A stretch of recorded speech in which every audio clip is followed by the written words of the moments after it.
Yo, welcome to the Spaceless Realms Podcast. And me and Kalki are here to talk about the divine laws of karma, cause and effect, and how the strings are pulled in our reality.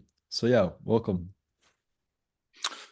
Welcome back to you too. It's always a pleasure to do this. I know that it gets seemingly repetitive for some people sometimes to maybe hear us talking about subjects that are interconnected, but there's a lot of different ways in which interconnectedness is vital and essential to life, and that's like Hmm. extremely deeply embedded within the laws of karma as well. Interconnectedness is essential to karma. So I would Hmm. say those of you that don't know, there's many different embodiments in physical flesh in many different forms of what karma represents, what different divine precepts represent. There's jewels, there's gems, there's metals, there's transitional elements. Each of us has a divine nature that's associated with who we are at birth, just like a totem. We have, certain animals that are assigned to us. We have certain plants assigned to us, certain minerals assigned to us, certain people assigned to us. And if you pray to the goddess, your karma should always be infinitely better, of course, if you follow those laws, because karma represents Mataya. The goddess Mat in Egypt was actually the goddess of karma. Now, Isfet is the goddess of chaos. There's those complementary opposites like yin and yang. The goddess of chaos is not about destruction and chaotic rule. It's like comparing anarcho communism with socialism in a sense. Both of them go hand in hand. But the laws of karma are very interesting because if you look at certain basic principles in terms of like wisdom that you can even find within the Bible, within sacred scriptures, you would actually realize that, for example, this something as simple as you are what you eat defines your entire laws of karma. So if you become what you eat and you're eating raped and tortured, abused beings, your karma will be to become those raped and tortured, abused beings until the rape and abuse ceases. Hmm. So, very simply put, if you're eating plants that meditate 24/7, that are in this advanced state of photosynthesis, that are in harmony with the ground, whose roots reach back to ancestral beginnings, and who drain minerals and water from the earth in ways that are symbiotic with the entire ecosystem, then you become that meditative being. You become those ageless beings. You have access to that ageless information, which is the reason why we can even have this conversation today. Wow. So, very interesting concepts. Wow. That was beautiful how you said that. Back to our ancestral beginnings. Truly, Mm-hmm. it's honestly so common sense, but common sense is not that common, as the saying Exactly. It's goes. like the rapper Common Sense, he's not that common. If you think about it, it's very interesting. He has a lot of gems, a lot of hidden concepts that are very beneficial. But a lot of people don't realize common sense is not that common in people's playlists. You Hmm. know, he is in many senses, and that's an embodiment of common sense. Now you've got Most Def. Most definitely, to me, is an embodiment of one of the jewels of existence as well. Too, you've got Talib Kweli, and that's why he says, "My name stands in the middle of equality." You've got Hmm. Karma to me, which is Mataya Mniku. She's the goddess Mat in the flesh to me. She's the karma in my life. You might have someone that you know named Karma. You might have someone that you know named Bliss. Bliss is a goddess to me who also sings and raps and does an amazing amount of things. Who's also a mother, who's a caregiver, who's a chef, who's a number of different aspects in her life. She's bliss in the flesh to me. If I Wow. denied bliss, I would not have bliss in my life. Somebody else Mhm. that you meet that might have a name like Amora, that represents divine love. So remember that every single person's name has a destiny traced within it, and that's embedded within your karma as well. If you disrespect the divine principle of a being, if you disrespect women, you call them the B word, you call them other words, you disrespect men in other ways, let's say, and you treat them like something like a commodity. It's very rare, but that happens, that men get disrespected too. So if you disrespect youth, you realize you have no tomorrows. The youth is the future. You disrespect youth, you have no future. You disrespect elders, you'll have no future either, because the elders represent a different form of future. The youth are the future of tomorrow. The elders are the future of yesterday. They're the future of today. So all of these different concepts, that all ties back to interconnectedness, because we're all individual beings that are fundamentally different, but we share many common concepts that are embedded within who we are, in our DNA, in our social mores, in our practices, in our belief systems, in our traditions, in our food, in our ethnicities. So um, we have a lot of different aspects in common to each other. And that's extremely essential in comprehending how karma functions. It's a cycle, it's a wheel. Now, if you want to get out of the wheel of karma, Buddhists say walk the middle path. Seek neither good nor bad karma. But that doesn't mean don't do good or don't do bad. It means do good without seeking a reward for it. If you seek a reward for good, you'll get it. Hmm. But then you'll get so much good karma, you might get bad karma to counterbalance because they'll say you did good only to get a reward. If somebody says, save the life of this person, I'll give you $50,000, you're not as much of a hero as if you do it for free. Hmm. Hmm. Yeah, and going back to our names, our names don't really define who we truly are in our total capacity, but it defines a role that we do play in this life. And Exactly. Not from birth, but your name that you choose yourself. Because parents don't always choose the right names for who we are. Sometimes they do, sometimes they don't. But the names that we choose for ourselves, especially with a lot of people, would have multiple identities, nicknames, abbreviations, yeah. stage names, artist names, pen names. So all these different names define different facets of your personality, which are usually linked into your life path number. Life path numbers usually define the number of core personalities that we have in one life that are amalgamated within one person. Mhm. Yeah, and our names, our nicknames carry a lot of karmic baggage as well. Because They do. especially like your true government name, like that carries a lot of weight with it within itself. Because like that, yeah, you have people yelling at you with that name. You have people saying I love you with that name. You have people Yes, like do this with very that much name. so. It's why it's important to choose a name you love. Yeah, I love my birth name. I'm very lucky. My birth name is the priceless spear of destiny. It's Anton Oscara. I'm very lucky that I have that name. I love it, bro. Yeah, Yeah, my same to mom. you. Logan. Logan is a beautiful. It's like you've got the Wolverine in the flesh thing going on, man. That's like, that's priceless. Yeah, my mom told me that she named me after Mount Logan, which is like one of the tallest mountains in Canada, I'm pretty sure. Wow. Yeah. Yeah, I do feel like a mountain, and I've always like kind of gravitated towards climbing mountains. Like I love doing crazy things like that. Yeah. Yeah. I used to do that when I was younger. Now, not so much anymore. Hmm. I want to talk about good and bad and how that links in with karma. How can some Yes. how can someone absolve the psychological barriers that block them from realizing the truth between good and bad? Well, and I get what you mean there. I think it's very important to distinguish in French, there is no word for evil. There's only Wow. good and bad.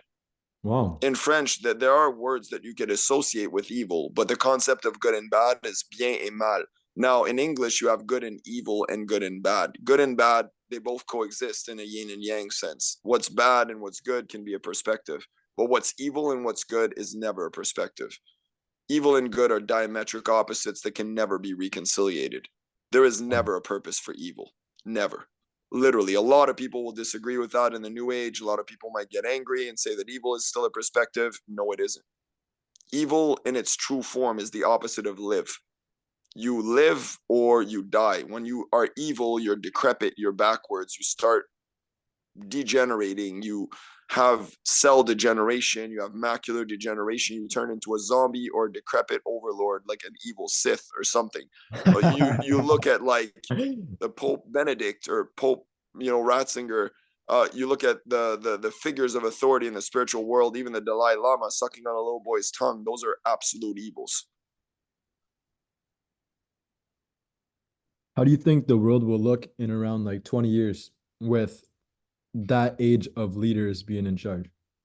We should be transcended by that point into the Venus Project. We should be Hmm. well in our way towards the transition into the full blown Venus Project, which means the symbiosis and the harmony of the goddess and of God, the symbiosis of spirituality, faith, and agnosticism, the symbiosis between technology and nature, between indigenous and non indigenous. It's going to be a harmony of the precincts. We should very well be approximately, I believe, by 2034 is when we're supposed to be full transition into the Venus Project, according to certain Indian predictions.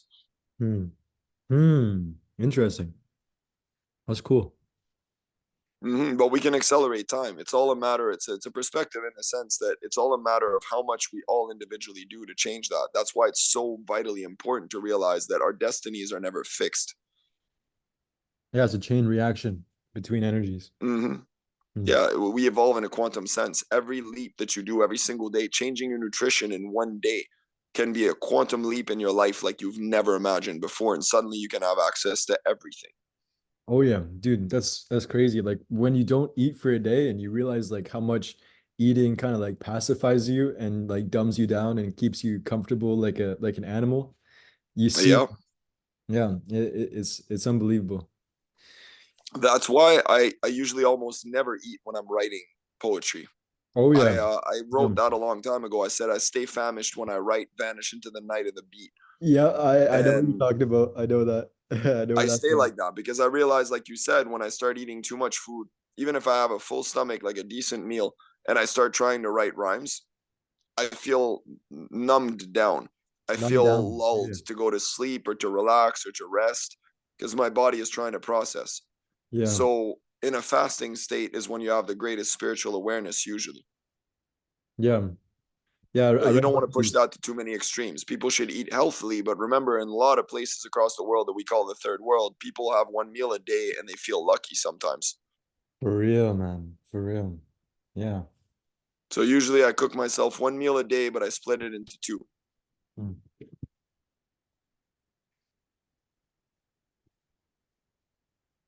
Hmm. Yeah, but it's brilliant to actually look at the amount of information that there is in this world about karmic consequences and repercussions. There's piles of scriptures and of oral traditions and all kinds of concepts that relate to that. And yet we don't even seem to grasp what's right in front of our eyes. They hide the truth right in front of our eyes. And they tell you in the Bible, in the Quran, everyone says, "Do not make your stomachs into a graveyard." It says the fruits, the trees bearing fruit, and the herbs of the field shall be as your meat. You have to protect the animals. Jesus protects the animals, and yet people are committing occult crimes and occult ceremonies to sacrifice babies and children and eat their flesh for pleasure, and they think they'll get forgiven. They'll burn in infinite hells for that. That'll be their karma. And if they're lucky, they might get tortured and reincarnated into an animal that'll end up in a factory farm if that hasn't finished yet, or that'll end up in a lab somewhere, get tortured by scientists for experiments. But the point is, we have to stop that. We have Yo, to shut that down. isn't it But until crazy? then, those souls will keep happening to the people who actually deserve that. Hmm. Yeah, well said, well said. And I was gonna add in how that it looks so similar to like this whole education system in school.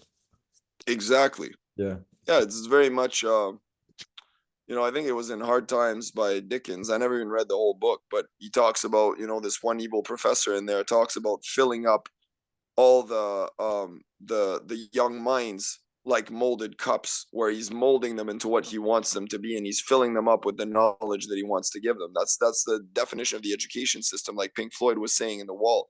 We don't need your education. We don't need no thought control. Teacher, leave those kids alone. And that's very Yeah. important for people to realize that the education system is not safe for children. It's not safe for youth. It's not safe for teenagers. It's not even safe for adults.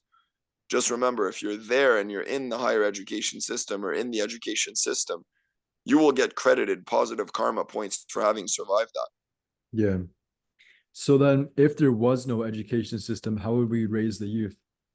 It should be an alternative education system. It should be based on alternative educational values. It should be based on community education, should be based on social education. Traveling is the best form of education in many senses, should be based on interconnectedness between cultures, rites of passage, learning from nature, going and surviving in the wilderness, or doing vision quests, sweat lodges, sun dances, rain dances, like a number of different ceremonies that have been indigenously practiced for millions of years, if not more, that have been there to educate in a true sense. Hmm. Interesting. Yeah, honestly, I feel like we should do another podcast just talking about that, like how We the definitely could. how the youth would be raised if there was no education system and how it would be designed in like a utopia kind of society. or even in like the They say it future. takes an entire village to raise a youth. Supposedly, that's an African translation of a proverb, and Yeah. I believe it. And they say if that youth doesn't feel the warmth of the village, they'll burn it down. Hmm. Yeah, and it's crazy how like loaded the language is with programs and spells. Like even like the word of like past, present, and future, that can be programmed with so many different narratives and so many different pictures to put in someone's mind to project that manifestation, you know? Mm-hmm. I just had that thought. Very true. Yeah. Yeah, honestly, is there anything else that you want to add? I feel like we've covered a lot in a short time. Yeah, like we always do, man. Mm-hmm. All right. Very true. Very true. I feel like I'm glad we don't do like 2 hour podcasts or 3 hour podcasts like some people, because there's nothing wrong with that. But at the end of the day, a lot of people have short attention spans. This, and sometimes in 15, 20, 30 minutes, we cover so much subject that every single time I feel like it's very easy for people to be able to glean the essential from this. And there's, like I said, no catch, no anything. If you're the first person listening to this, and if you're someone listening to this that hasn't listened to it before, there's no sign up, no scholarship, no you need to sign up for a mystery school or pay for this yoga retreat that we're doing. There's none of that. This is all entirely nonprofit and free for the people. Yeah, yeah, exactly. Like it should be, you know, like it should. Hmm. So yeah, bless the space. Thank you to everyone who tuned in. Thank you for everything that you shared today, Kalki. And yeah, And I wish you all good karma for listening. Just make sure you earn it. wow, that's powerful. Thank you. Okay, Yo, peace out. thank you. Peace, brethren.